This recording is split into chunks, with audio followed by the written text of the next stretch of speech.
Seder. The destiny of America is always safer in the hands of the people than in the conference rooms of any elite. Seder. They are unanimous in their hate for me, and I welcome their hatred. We must guard against the acquisition of unwarranted influence, whether sought or unsought, by the military-industrial complex. The Majority Report with Sam Seder.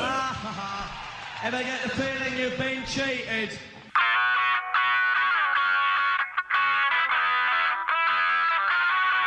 It is Wednesday, April 12th, 2023. My name is Emma Vigeland, in for Sam Seder, and this is the 5-time award-winning Majority Report. We are broadcasting live steps from the industrially ravaged Gowanus Canal in the heartland of America, downtown Brooklyn, USA. On the program today, Aris Komporozos-Athanasiou, author of Speculative Communities, Living with Uncertainty in the Financialized World. And then later in the program, Nathan Tankus will be joining us to discuss the Fed and all of its issues. Meanwhile, blue states like California, New York, Massachusetts, and more stockpiling abortion pills in the wake of the insane ruling in Texas. A Pew poll finds that support for the legality of the abortion pill in their state, in people's own states, it's more than 2-1. Last month, inflation was the lowest since 2021, over a year. But the IMF warns of a potential coming recession with the rapid interest rate hikes by the Fed. Memphis commissioners will decide today whether to reinstate the second lawmaker, Justin Pearson, expelled over gun control protests prior to a special election being held. Justin Jones was reinstated yesterday.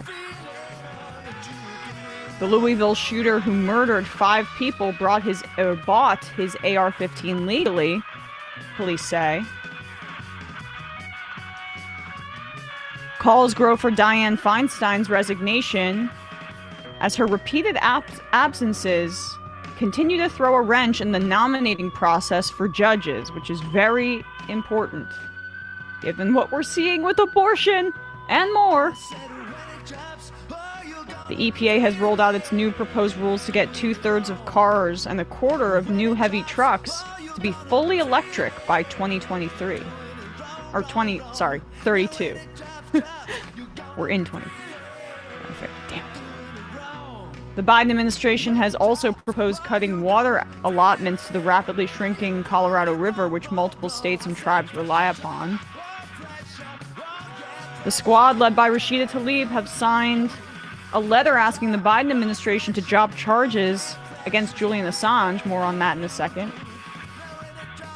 The judge in the Dominion lawsuit has once again ruled against Fox News, saying that they cannot use the argument that the voter fraud conspiracies were newsworthy. Russia tightens its conscription laws in order to force more Russians into the war of aggression in Ukraine. And lastly, Alvin Bragg suing Jim Jordan over his attack on the DA's investigation into Trump. All this and more on today's Majority Report. Welcome to the show, everybody. How you doing? Hope all is well. It is Hump Day. It is Hump Day. I'm contractually obligated to tell you as such. And once again, it's a two-hander with myself, Bradley Alsop, the ESVN duo, except just also on the Majority Report. I was surprised to see, just quick sports thing, that the Hawks dismantled. We didn't even get to talk about this before the show. We'll talk about it later. But that was I'm bummed about the Heat losing. Not my strongest prediction there. Yeah, not mine either. But yeah, playoffs ramping up. Check out ESVN. Plug for that at the start of the show. How about that? I make the rules. Do whatever we want. Oh yeah. Commerce. Rebels, baby. I wanted to open with this because it's really important. Representative Rashida Tlaib has led an effort to well, she led this effort here, and a lot of other members of the squads signed it to get the DOJ to drop charges against Julian Assange. There were others in this letter. Alexandria Ocasio-Cortez signed it. Greg Casar, who is a new kind of squad member from Texas. Jamal Bowman, Ilhan Omar, Ayanna Pressley, all of the usual good suspects, signed this letter to Attorney General Merrick Garland, who, you know, I always call him the ghost. You never see him. He really is not at the forefront of the Biden administration's plans. I wish, obviously, that the Democrats would take a page out of the Republicans' book and be a bit more aggressive when they hold power in the executive branch, but regardless, so who knows if he'll even read this. But they are asking him to drop charges against Julian Assange. Here's this letter. Let's put this up. Rashida Tlaib says, 4 years ago today, Julian Assange was arrested for publishing the truth. I'm leading a letter to Attorney General Garland urging him to uphold the freedom of the press by dropping these Trump-era charges and withdrawing the extradition request. The letter says, Dear Attorney General Merrick Garland, we write to you today to call on you to uphold the First Amendment's protections for the freedom of the press by dropping the criminal charges against Australian publisher Julian Assange and withdrawing the American extradition request currently pending with the British government. Press freedom, civil liberty, and human rights groups have been emphatic that the charges against Mr. Assange pose a grave and unprecedented threat to everyday constitutionally protected journalistic activity, and that a conviction would represent a landmark setback for the First Amendment. She lists some media outlets that are asking for the withdrawal, ACLU, Amnesty International, and more. Let's go to the next page. The prosecution of Julian Assange for carrying out journalistic activities greatly diminishes America's credibility as a defender of these values, undermining the United States' moral standing on the world stage and effectively granting cover to authoritarian governments who can and do point to Assange's prosecution to reject evidence-based criticisms of their human rights records as a precedent that justifies the criminalization of reporting on their activities. Leaders of democracies, major international bodies, and parliamentarians around the globe stand opposed to the prosecution of Julian Assange. Former United Nations. So more and more people, Obrador, Lula, a bunch of other leaders who have said that this prosecution should stop. There is a global outcry, as she writes. And then just there's a bunch of citations. Here we go. Julian Assange faces 17 charges under the Espionage Act and 1 charge of conspiracy to commit computer intrusion. The Espionage Act's charges stem from Mr. Assange's role in publishing information about the U.S. State Department, Guantanamo Bay, and wars in Iraq and Afghanistan. Much of this information was published by mainstream newspapers, such as the New York Times and Washington Post, who often worked with Mr. Assange and WikiLeaks directly in doing so. This is such a key point. Based on the legal logic of this indictment, any of those newspapers could be prosecuted for engaging in these reporting activities. In fact, because what Mr. Assange is accused of doing is legally indistinguishable from what papers like the New York Times do, the Obama administration rightfully declined to bring these charges. The Trump administration, which is, by the way, shocking given the Obama administration's absolute love for prosecuting people under the Espionage Act. The Trump administration, which brought these charges against Assange, was notably less concerned with press freedom. This is, by the way, good framing here because it appeals to the sensibilities of the Biden administration with that framing. But this final slide here, and then we'll just discuss. So here we go. Rashida Tlaib, Cori Bush, I should have mentioned her earlier, Greg Casar, Jamal Bowman, Alexandria Ocasio-Cortez, and others have signed this letter. So this is a really awesome thing to do here, because there's no political value in it. You know, I was engaging with concepts of popularism yesterday and today on social media, and like, there are limits, and I actually think it's quite a limiting belief to say we're only going to do what's popular. We're only going to advocate what's popular as a party for electoral purposes. Well, we've talked on the show at length about the limits of electoralism, because it is shallow, flimsy, and it's not conducive to building long-lasting power in coalitions. What it also does, too, is it drastically limits the scope of what's possible and what you can advocate for on the left. Martin Luther King had a 75% disapproval rating the year he was killed in 1968. By the standards of popularism, the civil rights movement should not have happened because it wasn't too popular at the time. Gay marriage, not popular at the time when it was being advocated for initially, and people were trying to fight for those rights. And then that went up and up and up until, Democratic politicians, notably Biden, I guess on the Ellen show, started advocating for it. But the activist groups did the work of making that position popular. And Julian Assange, not the most popular guy in Washington, not the most popular guy if you were to ask people who even know of him in the United States, which I would guess is not the majority. He was DMing with Don Jr. and doing other things that people might consider shady. And obviously there have been allegations against him that are problematic. I don't particularly care because that's not relevant to what we're talking about here. What WikiLeaks uncovered was war crimes by the United States. The most infamous, and Chelsea Manning went to prison over this. The most infamous was the nearly 40-minute video of a U.S. Apache helicopter raining bullets down in Iraq, killing just dozens of people for fun, laughing as they did it, including 2 Reuters journalists. That's a war crime. By any definition of the word. And we're going after the guy that helped disseminate that information publicly. And there was more stuff. It was the images of torture. It was information about friendly fire in these wars of aggression by the United States. It was about the United States' relationship with other leaders in Afghanistan and the Taliban and their kind of shady dealings behind the scenes in order to maintain the occupation and war there, which we all know went on for way too long. So, the value of this information when the U.S. empire was engaged in such indefensible acts abroad, killing God knows how many people. I mean, hundreds of thousands in Iraq.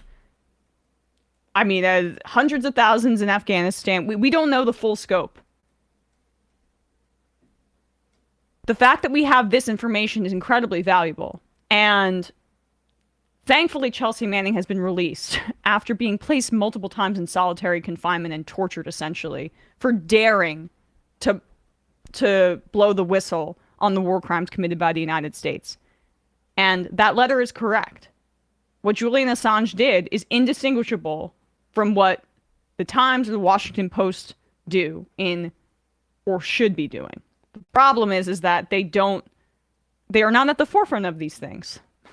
They're afraid about this kind of exposure, but prosecuting WikiLeaks for these crimes, or crimes, in quotes, does, as they say, open up more legacy outlets for prosecution. And we've done this dance since the war on terror started. We're not going to put legal guardrails in place when Democrats get into office, when Obama or Biden get elected, because they want the option to use the powers of the war on terror for their own ends. But the problem with doing that is that it ensures that a guy like Trump can come in and use basically Obama's own logic under the Espionage Act for his own purposes and go after Julian Assange and have unlimited power in that area. So this is the right thing to do. I'm thrilled to see progressive members of Congress take up this mantle, and good on them. Glad to see it. And clearly the charges against Julian Assange should be dropped. All right, folks, we're going to take a quick break, but first we have a word or two, there we go, from our sponsors. Mother's Day is coming up. Just a reminder, it's time to start getting something for your mom or someone in your life who is a mom. Really important. Make Mother's Day extra special for your loved one this year. You can get a unique, heartfelt gift that will make her feel truly special and loved, and that is the gift of Storyworth. Now, I haven't used this for Mother's Day, but I have used this for Father's Day, and I will say it's loved. Storyworth, hugely popular in my family. Storyworth is an online service that helps you and your loved ones preserve precious memories and stories for years to come, a meaningful gift that connects you to those who matter most. It's really creative and cool because every week Storyworth will email your loved one a thoughtful, thought-provoking question of your choice from their vast pool of options. These are questions that you may never have thought to ask or had the chance to ask your loved one, like what is the bravest thing you've ever done in your life, or if you could see into the future, what would you want to find out?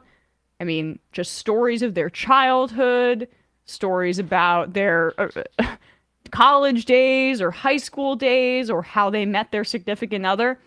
After 1 year, Storyworth will then compile these stories, including photos, into a beautiful keepsake book that you'll be able to share and revisit for generations to come. Not to get too schmaltzy, but I was really close with my grandmother growing up. She was from Finland. She immigrated here. She was a hairdresser. She worked at, Macy's, and she did the hairdresser for Ginger from, she did the hair for Ginger from Gilligan's Island. Like, I only knew that from my mom telling me. And when I was a teenager when she died, and I really, really would have loved to have stories of like how her struggle to immigrate here, what it was like, basically, living in the United States on the poverty line as an immigrant and the different jobs that she had to make ends meet. I wish that I had a more comprehensive kind of book like this to remember her by. But you can be proactive about this with Storyworth. So Storyworth for Mother's Day, it really is a great idea. Again, I've got it for my dad, and my family really, really does appreciate it. Give all the moms in your life a unique, heartfelt gift that you'll cherish for years. Storyworth. Right now, for a limited time, you will save $10 on your first purchase when you go to storyworth.com/majority. That's STORY worth. WORTH.com/majority to save $10 on your first purchase. Storyworth. That's STORYWORTH.com/majority. Save $10 off. And don't forget, Mother's Day's coming up. I know it can creep up on you, but this is a really good and heartfelt option for that. And you know what else is coming up? It's coming up next week. 420. 420, baby. And Sunset Lake Seder is having a sale. All products will be 30% off with the coupon code 420.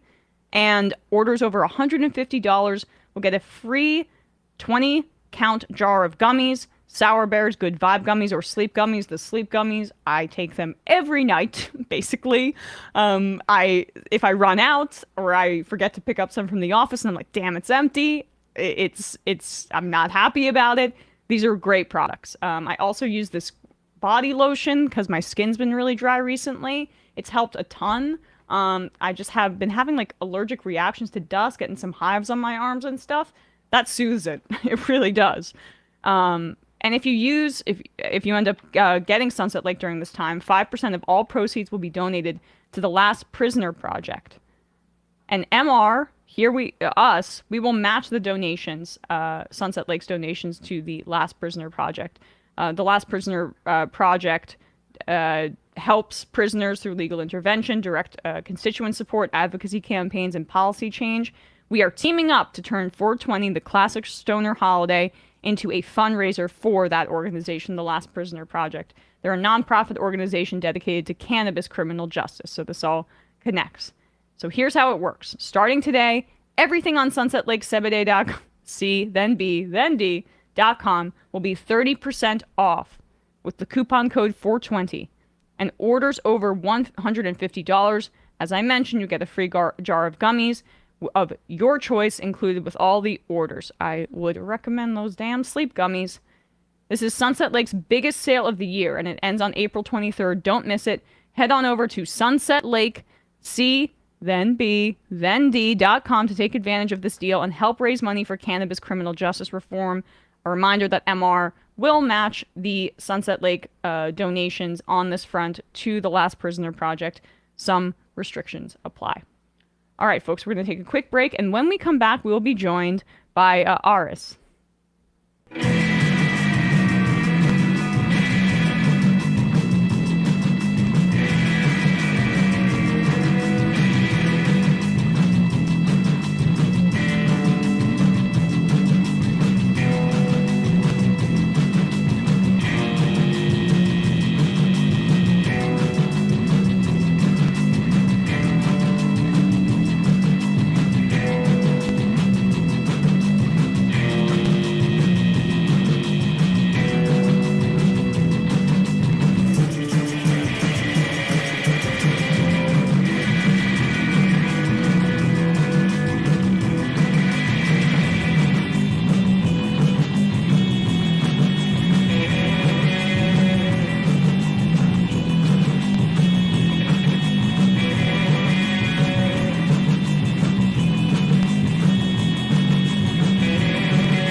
We are back, and we are joined now by Aris Komporozos-Athanasiou, author of Speculative Communities, Living with Uncertainty in a Financialized World.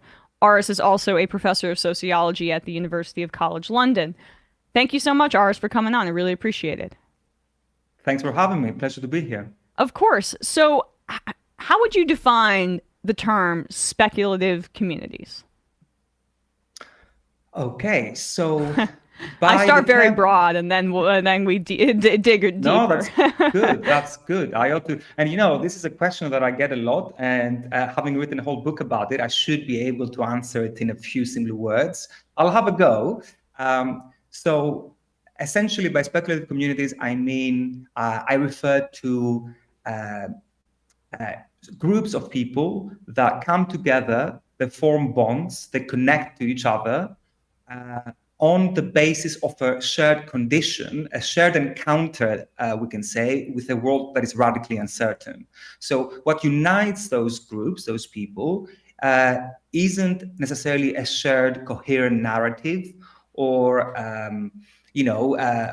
things that have a shared symbolic value, let's say, necessarily a nation or, family or traditional political party membership and so on, but rather a feeling, an imaginary of sharing this uncertain condition, that they're all faced with a very unknowable future. They're in the throes of this chaos, and they are together. And so all they have to do to survive is to speculate on that future. That's one way to answer at least this. Well, I would imagine that it's very different. I mean, and by imagine, I know it is quite different than like the economic portrayal of speculation. And yours is clearly more sociological. Economics is often treated like a religion when clearly it's just one tool or one arrow in a quiver, if you will, of history, sociology, philosophy, even if you want to go down that road, although the abstraction of that sometimes frustrates me. But like your sociological definition seems to kind of try to wrap its arms around the connection and not the kind of two-dimensional economic vision of, say, speculation. Yeah, I think you put it very well there. I guess the origins of the term and of the project itself lie in my own frustration with the discipline of economics. I must confess I'm a trained economist. That was what I studied for my undergraduate degree. I have since taken quite a long kind of U-turn. But I have found myself back as a sociologist interested in those questions around how economists imagine the world, imagine the future, and how they seek to intervene in very problematic ways. And so, yes, speculation in the world of economics means something very specific. It has a long history in how it's deployed. It has a moral connotation as well. There's a moral debate about what constitutes legitimate speculation in economics. So, economists often think of speculation as something that fulfills a positive function in society, in that it takes unwanted risk off the hands of those that can't afford to take on that risk. So there is a kind of there should be space for speculation, we hear, right? But of course, from my perspective, I wanted to do a couple of things. I wanted to move away from a more deterministic definition of speculation that is, taking risk and gambling on sort of, on assets and asset prices, to a more imaginative act that we increasingly find ourselves in a position of taking, an act of an open-ended, an act that betrays a more open-ended engagement with our uncertain futures. So yes, it is. I think there is something. I'm trying to sort of look at speculation from a slightly different perspective, from the perspective of the imagination, if you like. What is imaginative about speculation, and also what is collective, as we started. What makes us do it together in ways that are non-economistically deterministic. Yeah, I mean, and the kind of spread of speculation that you speak about also has its ramifications felt in the political spectrum, in political speculation. I mean, we're a political show, so that is kind of what piqued my interest in particular. But you make the case, really, that the global instability in the 21st century, and even back before that, really, but particularly the 2008 crisis, Brexit, the rise of Trump, obviously, even Narendra Modi in India, like how there is speculation and gambling embedded in the coalition behind them. I hadn't heard that put that way before, and I really liked it. Can you expand on that part of your thesis here? Yeah, absolutely. I mean, it is a very important part of the argument I put forward, which is that in a world, especially the post-2008 financial crisis world, where a lot of these big political shakeups are taking place, a lot of folks' patience or belief in the promise of neoliberal capitalism seems to be betrayed. There is this rise of global waves of populism. Trump, Brexit are cases that I look at in the book, but as you said, India, the Philippines, Brazil, Israel, so many cases of this brand of rather chaotic mix of populist politics is on the rise. And so what I think characterizes, what kind of underpins this brand of populism on the rise is, yes, on the one hand, a kind of straightforward nationalism, a kind of right-wing regressive politics that is shares elements with the past. But there's also a new element of a more speculative engagement with the volatility of the political landscape. And rather than attempting to control the narrative and offer a stable narratives of security to voters, let's say, there seems to be an attempt to weaponize that volatility, to even cultivate it further for political gain. The example that is very folks might immediately think of here, the origins often of this type of politics are placed in Putin's advisor, Surkov. Like he wrote this manifesto, I don't know if you might recall it, about how essentially there's no need to control the narrative, but obfuscating it and throwing more and more information to confuse, that is the greatest political weapon one can have.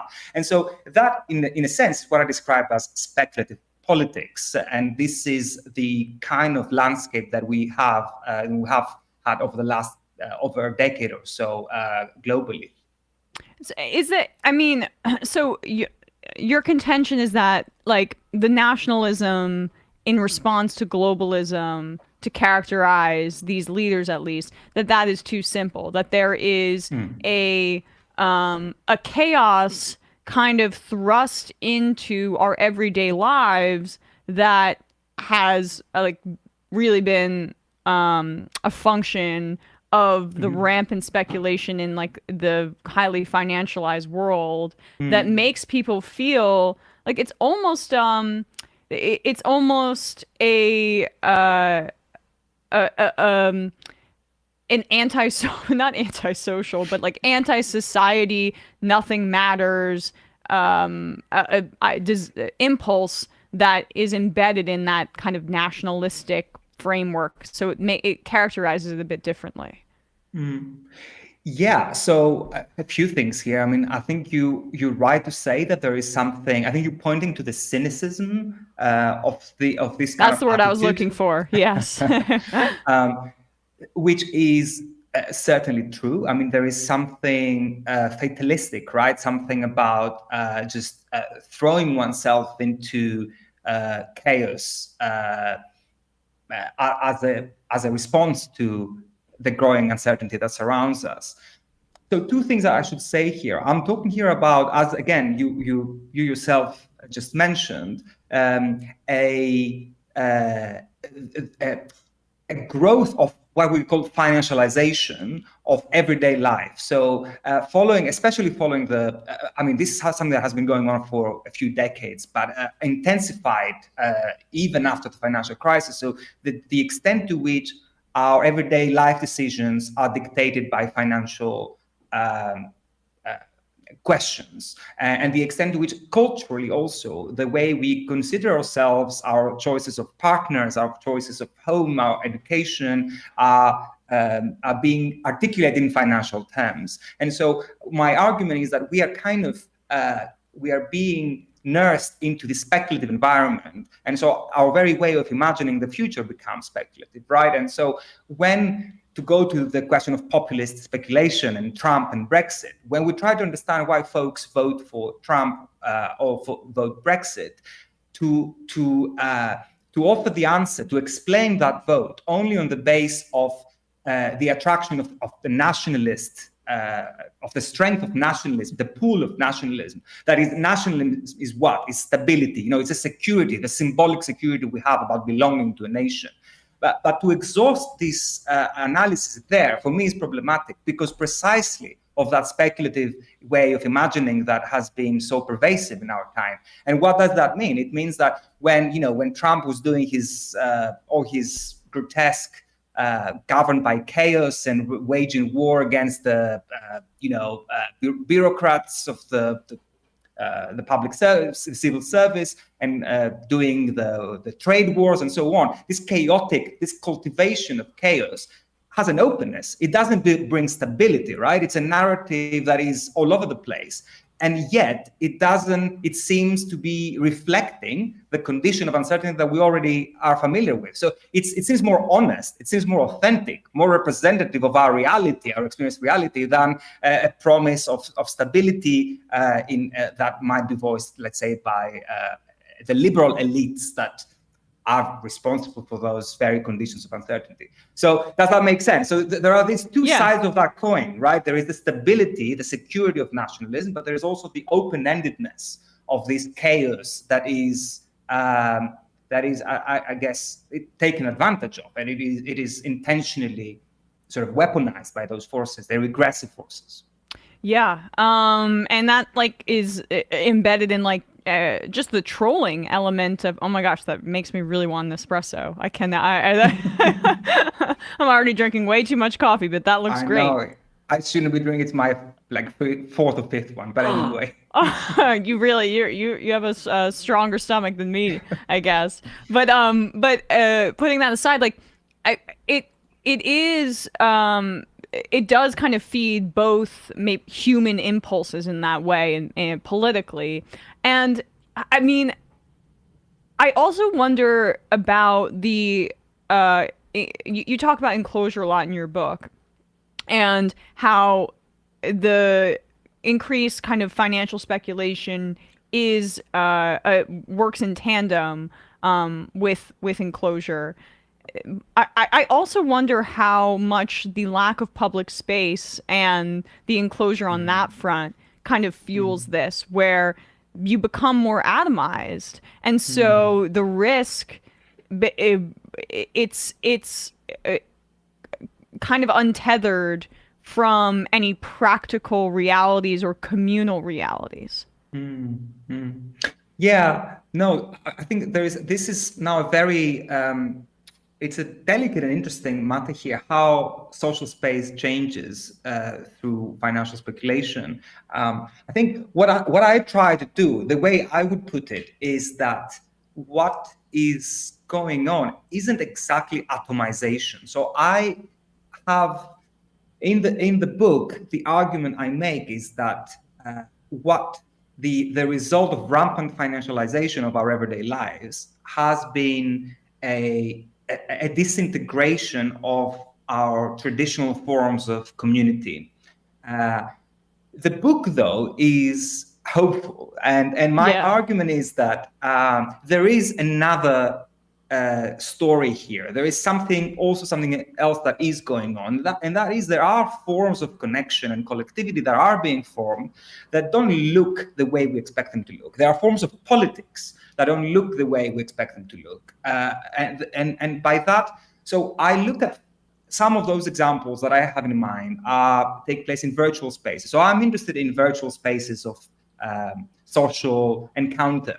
So cryptocurrency. No, I'm joking, but that's a great example of like we're in, you know, the end times of the speculative marketplace. But keep going. Totally. And I should say, when I was writing the book, the sort of explosion of crypto hadn't really happened like in earnest, like in the way that it has now. But absolutely, I mean, you know, there is actually, I do think that there is a very interesting social element in crypto communities.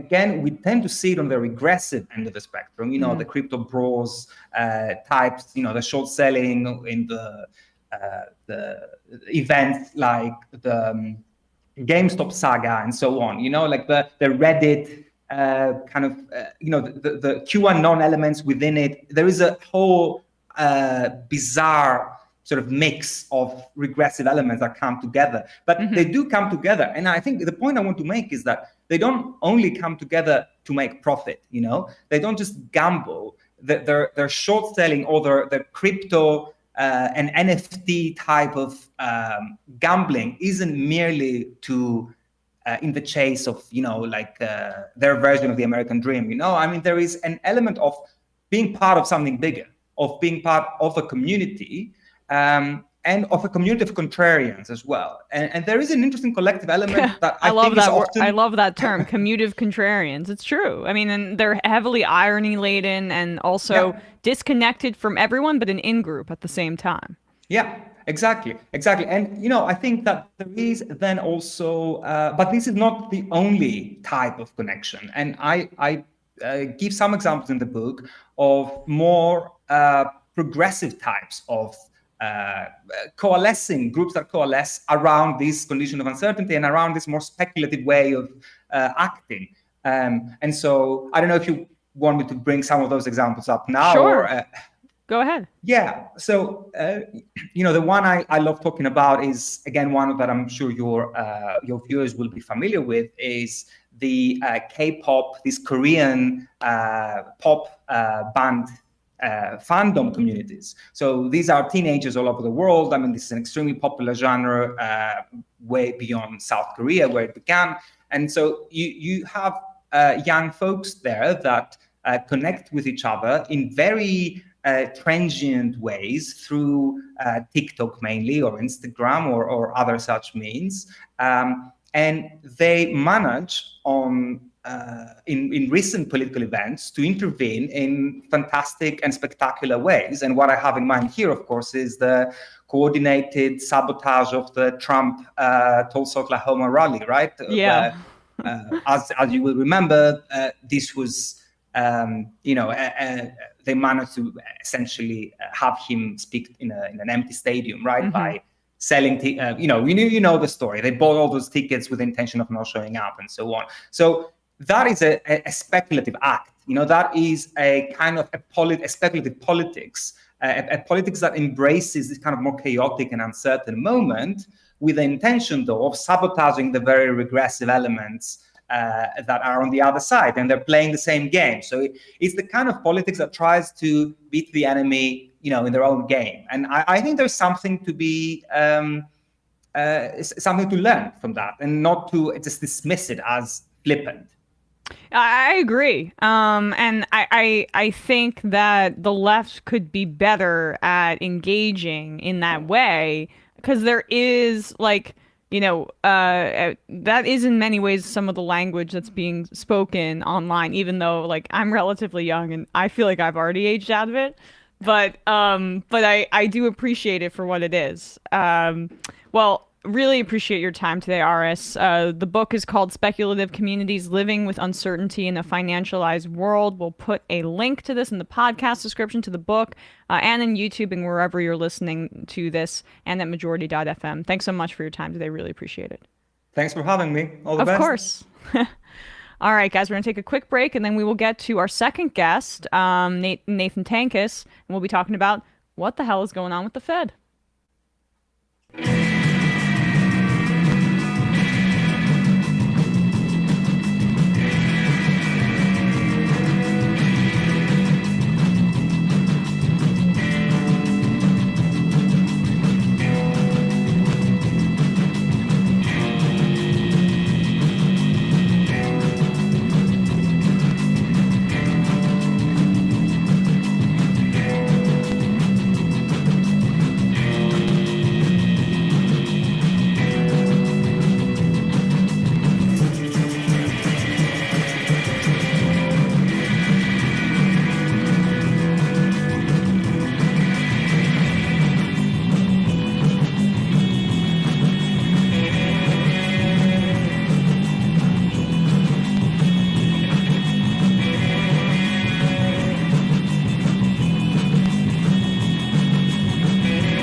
We are back, and we are joined now by Nathan Tankus, publisher of the site Notes on the Crises and research director of the Modern Money Network. Notes on the Crises is really good. I would highly recommend it. We'll link to it as well in the show notes and at majority.fm. Nathan, thank you so much for coming on today.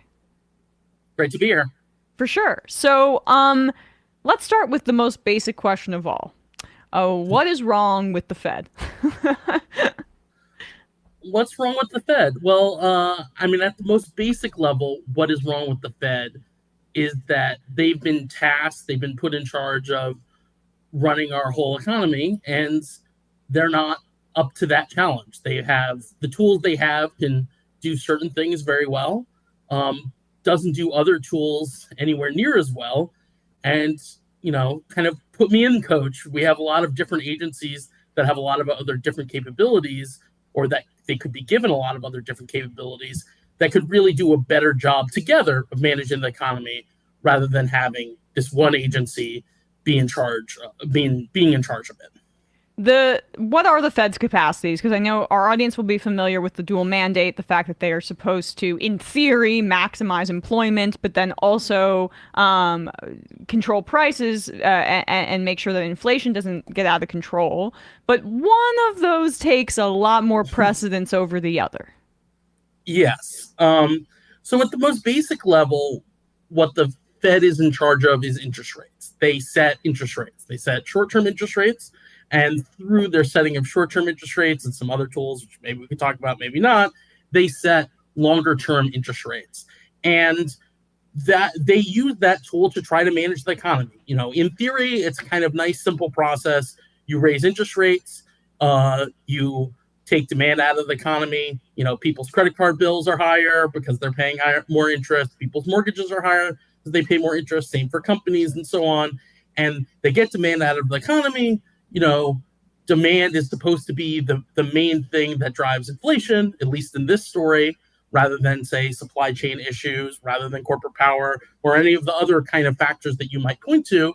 And through this nice kind of balancing, they, have just enough demand to get employment to the right place, to make sure that enough people have jobs, but without tipping things over and us having higher inflation. So the main thing is interest rates. And then there's a secondary thing where It's kind of responsible for the banking system. It provides liquidity to the banking system. It's making sure that we're not having big bank runs, or supposed to be making sure.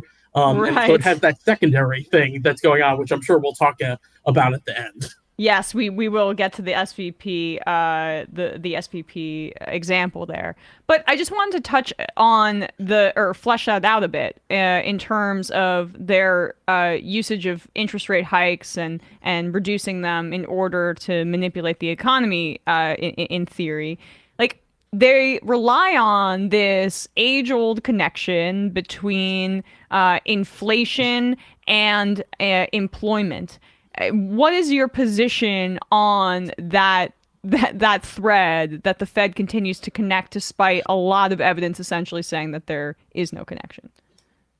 Yeah, I mean, I think the core of that thread is that they assume away all the other different connections. I mean, if you go back to writings in 2020, especially in the context of the disruption of coronavirus, I mean, it was clear that coronavirus was stressing supply chains. Supply chains have still been stressed, and there's been less stress recently, but we're still in a kind of very tight situation because we don't have the institutions to manage supply chains. Basically, we've abrogated having agencies really preemptively and proactively manage them. We haven't really invested anywhere near adequately in our ports in a generation, and bottlenecks especially at the Port of Los Angeles reflect that lack of investment.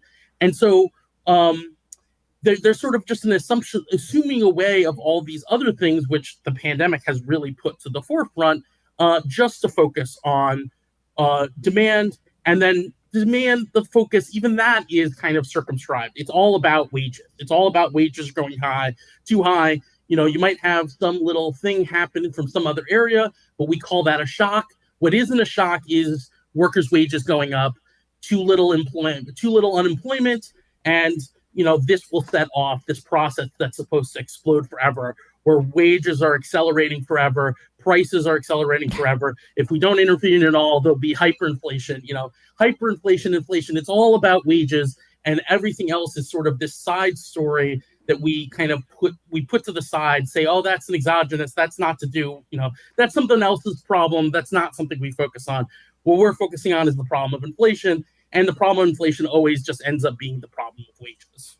And which is insane, because we know that price gouging and COVID, the supply chain issues that you did just lay out there, were major drivers of this. But there's less evidence for the gouging. But the corporations understand that the Fed's mandate is like, they're in second grade, right? In terms of how they can deal with economics. They have very few tools at their disposal. They're in elementary math, or they're reading very short sentences. But the economy's in like their senior year, and the Fed doesn't seem to have the updated capacity to deal with the complexities of the economy, and so all they know how to do, and because they're so intertwined with the banking, the big banks, which we can get into at some point, all they're incentivized to do is discipline labor. Like, my desire in the midst of the inflation crisis, or the panic over it, was to go after corporate price gouging. But that's so beyond the capacity of the Fed that it's unimaginable for them. Yeah, and I think there's a few different layers to this. One is just the most basic layer. They don't have the tools, so they don't want to emphasize that. They've put in their mandate to have, as you said, maximum employment, price stability. All they have are their tools. And so if they emphasize these other things and say, well, we're not going to respond to this latest round of inflation because that's mainly about particularities in the housing market. That's mainly about supply chains. That's mainly about, rising corporate profit margins, as former Vice Chair Lael Bernard talked about before she went over to the National Economic Council. Like, these kind of things, if they talk about it, they're essentially admitting, well, they can't do things about inflation, and they're not going to be responding to it. And that creates a whole panic in the business press of saying, they're letting inflation happen. And they don't, and they, for some good reasons and some more cynical reasons, don't trust any other agency to really respond to problems. But what this all comes to is essentially that we never build the kind of whole of government response that we need to inflation until it's too late, until, there's some recognition in a crisis, so you start doing things, but the things they're doing is very ad hoc. Like to respond to supply chain issues, that's something we should have been building from like 2011, 2012, and securing supply chains. That's not something you do after supply chains have enormous stresses on them and then try to fix things when right in the middle of the moment. I mean, it's like, it's like trying to study for an exam while, the exam's already been going on for an hour and you're showing up late because you wanted to study a little bit. It doesn't work. It doesn't make sense. And how does the Fed's capacity compare to other central banks around the world? And I mean, like the United States, it's obviously it's fiat currency. What we do is the trickle effect is felt everywhere in the world, but downstream from it. But like what you're laying out here is just how limited the Fed's abilities are, and it seems like this is a flaw in the construction of it compared to the way that I would imagine other central banks are set up in other countries. I would say actually it's kind of pretty similar. I mean, okay. The central bank independence was proliferated from the United States. We have such a successful example of Volcker, just crushed inflation here, happened to have a whole big impact on everywhere else too, but let's ignore that. And through things like the Washington Consensus and the IMF, like part of those structural adjustment programs weren't just changing how like other things in the economy worked and changing how private sector institutions in those economies work. It was also saying you should have an independent central bank and it should be structured like us.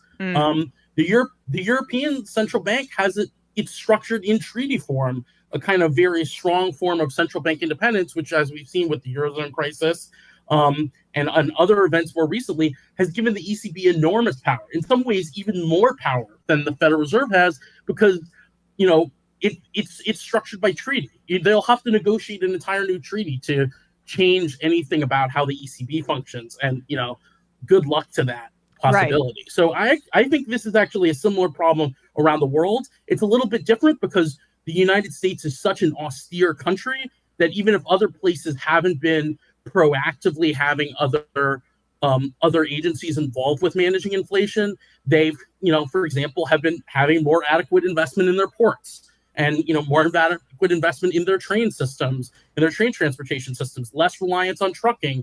They've done, just as kind of normal government operating procedure, they've done some of the investments that we've desperately lacking here. So in that sense, it's worse.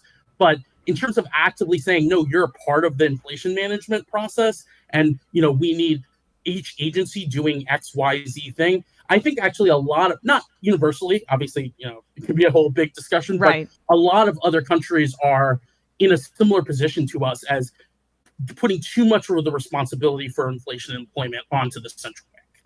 So what is your position on where those other responsibilities should lie in the way that the U.S. government is structured? Yeah, I mean, I think one thing to start with is, so we have a Financial Stability Oversight Council that was created by the Dodd-Frank Act, which is an interagency group of many different agencies that are involved with financial stability coming together to look at sort of the bigger picture of financial stability.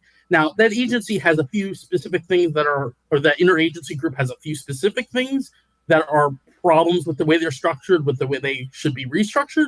But in general, in the big picture, I think that's a great idea and a great model for, say, a price stability oversight council. And that would be a great kind of starting point to get other agencies to think seriously about how their role in inflation management. You're not going to get the Maritime Commission to be thinking about, we need to invest in ports to keep inflation down on its own. That's going to be something it's going to be doing in the context of, a big room of people together talking about that from different agencies.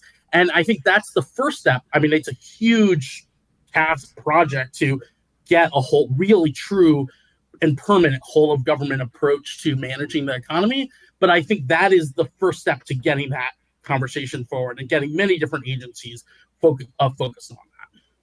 You also spoke about how the Fed is supposed to be overseeing banks, and take us through that role of theirs, and especially how that relates to what we saw around a month ago, I guess at this point, with the collapse of those two regional, I say in quotes, giant banks that were redefined as regional under the Trump administration to allow them to take on more risk. Yeah, I mean, in general, the Fed is also supposed to have a major role in financial regulation. It does not do this role very well. In practice, the Federal Reserve Board has technically been legally given this responsibility, but it delegates its role to the reserve banks. The regional reserve banks, there are 12 of them. They have a president that is selected. That's a whole other conversation.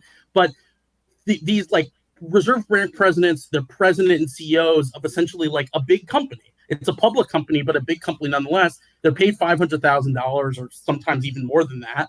And in, for example, the New York Fed, and it's just they're involved with so many responsibilities that it's really like pick and choose which of those reserve banks take their regulatory role seriously, which means, the kind of neglect of that role goes downhill. And this has been a huge issue. It's a huge issue for decades. There was a commission run by then Vice President George H.W. Bush, which was going to recommend completely taking regulatory supervisory authority from the Federal Reserve, give it to other agencies. That was killed at the last minute.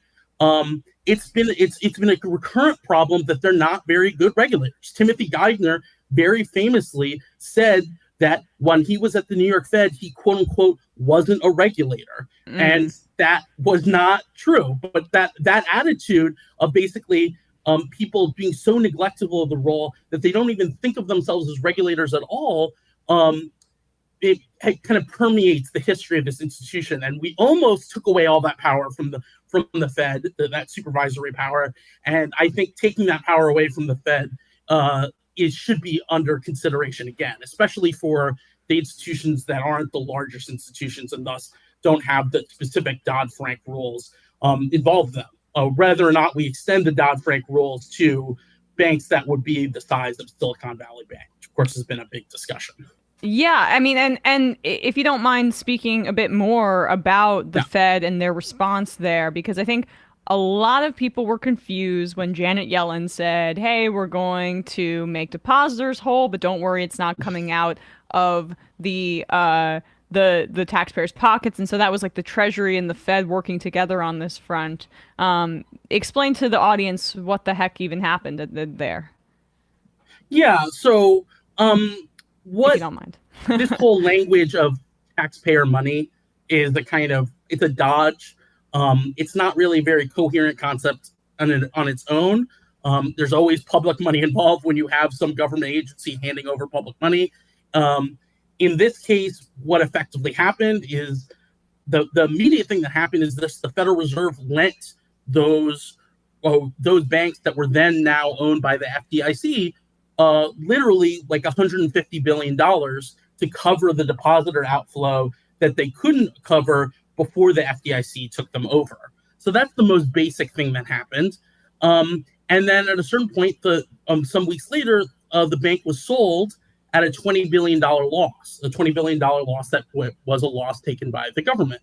And that came out of the Depositor Insurance Fund, which is from the FDIC, but it's basically just like an accounting gimmick. It's just a line item that says, how much have we paid out versus how much have we specifically collected from banks in these insurance assessments. But essentially, what that's kind of just detail that can be swept aside. What happened was first $150 billion were lent, and then ultimately $20 billion actually came from public money permanently, as in not a loan, just sort of this is what we're putting out there to ultimately backstop depositors and the losses that the bank took. I mean, that's the basic, right. Now, line is that the public lost $20 billion in Silicon Valley Bank. Yeah, I mean, and it just to return to your other point about the Fed and its failure as a regulator, so much of this probably falls on the fact that Congress has been actively deregulating the banks statutorily over the past, I mean, really since the Clinton administration. There has Dodd-Frank, yes, was a bit of a better step in response to the crash. They had to do something, but it didn't go far enough. And so it's almost like the Fed is taking on more than it should, given its role, because it's forced to kind of fill the gaps of what should be a legislative regulatory framework that is passed on to other bodies that are well more equipped for this. Yeah, I mean, I would say two things there. One is something that isn't really understood very well is that when Congress passes a law taking away regulatory authority from some agency, even if it's a specific set of authorities and not all of that authorities, there's an implicit message that banking regulators take from that, which is we're supposed to stay away from that. We're going to get in trouble with Congress. We're going to get punished if we focus on that. So no matter how much the deregulation that's happened, bank regulators take that as an even larger signal to not supervise banks, to desupervise, not focus on them. So deregulation bills are always even worse than they seem on the top end, because the message that regulators are getting is, it's a chilling effect. You're not supposed to be looking at them at all. It's the same thing as like having a meeting with the Keating Five over, you're not supposed to be regulating the Keating Five.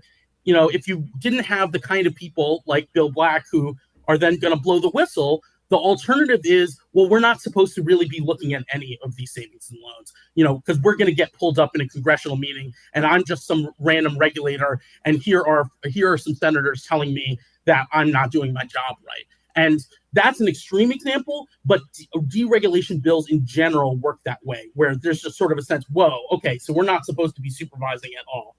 On the second point about the Fed being given too much responsibility, I think that is true in the sense that, like, we shouldn't have so much power and responsibility concentrated in one institution.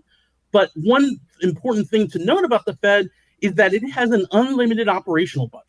It can spend whatever amount of money that it needs to spend in order to carry out its responsibilities.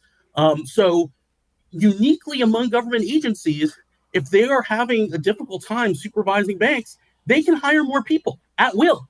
They can hire billions of dollars of worth more regulators, and even $500 million every year can be a huge difference at the regulatory level. So I ultimately agree that, as I said, I think these supervisory responsibilities should be taken from the Fed, but it should be recognized that they have unique ability to get boots on the ground, really taking these issues seriously, and they do not. Yes. Well said. And for even more detail than I'm kind of capable of grasping, you can go to notes on the Crises, Nathan Tankus's website. You're a great writer on this. Great work over there. Thank you so much for your time today. Really appreciate you coming on, Nathan. I appreciate it. Thanks for having me. Yep, of course.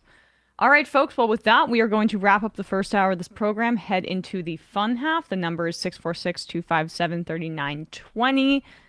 We will take your calls, read your IMs. Also, go to shop.majorityreportradio.com. Pretty please. Well, if you'd like, there's some pretty cool t-shirts there, and they're only limited edition. The effing dork t-shirts.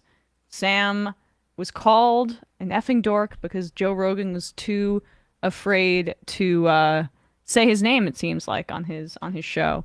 Also too afraid to have him on. Curious. There you go. Shop.majorityreportradio.com. Check it out. Limited edition. Get them while you can, everybody. All right, guys, we're going to head into the fun half. But first, ESVN yesterday. Bradley, or not yesterday, God. Jesus. I can't. Monday. I mean, I couldn't even think of the word cynicism in that interview. My brain is like pretty fried right now. But yesterday with David Cohen, you were like, I was gonna say something to you. You were and me on Monday during ESPN. I literally was like, I'm thinking of a third Knicks player, and you were like, I think you're not thinking of it. Yeah, right. It's like what you're doing. Like our brains are just on like a cast iron pan. Right Truly, yeah. This is our brain on drugs, but not really. This is our brain on graveyard shit. Skeleton Crew duty. Skeleton Crew Majority Report. Well, anyway, so on ESPN on Monday, we spoke about the NBA playoffs. The play-in kicked off last night. We gave our predictions. We were, 1 for 2 as of those predictions. And we also spoke just about the odds to win the championship, who has the best odds, who I would take as a dark horse, but who we really think is actually going to make it to the finals. We also talked about how running backs should strike for better pay. In the NFL, as well as John Rahm's victory in the Masters, what that meant for the Saudi Golf League, and the defectors who went there, and more.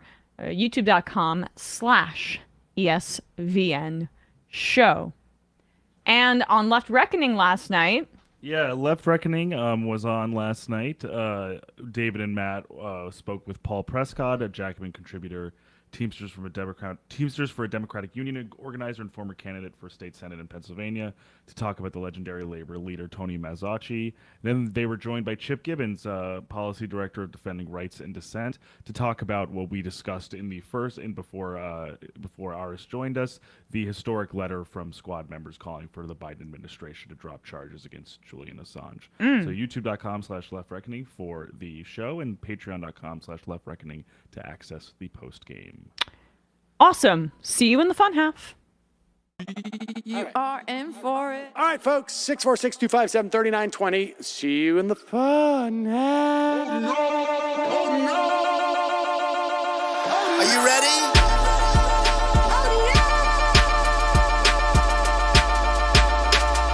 Who sent us this? Anarchy. Alpha males are back. Boy is back. And the alpha males are back. Just as delicious as you could imagine. And the alpha males are back. Boy is back. And the alpha males are back. Just wanna degrade the white man. Alpha males are back. I take all of it in my throat. Alpha males are back. Snowflakes has what? The alpha males are back. You are a madman. And the alpha males are back. Oh no, Sam Seder! What a fucking nightmare! Bring back DJ Danner. Yeah, or a couple of them. Just put them in rotation. DJ Danner. Well, the problem with those is they're like 45 seconds long, so I don't know if they're enough of a break. That's fucking nonsense. You see white people doing drugs, they look worse than normal white people, and all white people look disgusting. And the alpha males, psych, fuck them. Snowflake says what? What?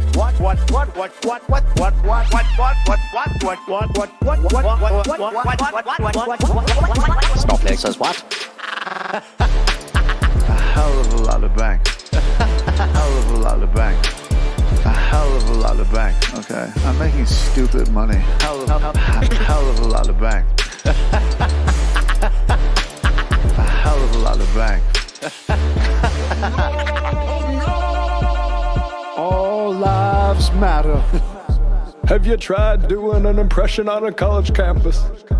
I think that there's no reason why reasonable people across the divide can't all agree with this.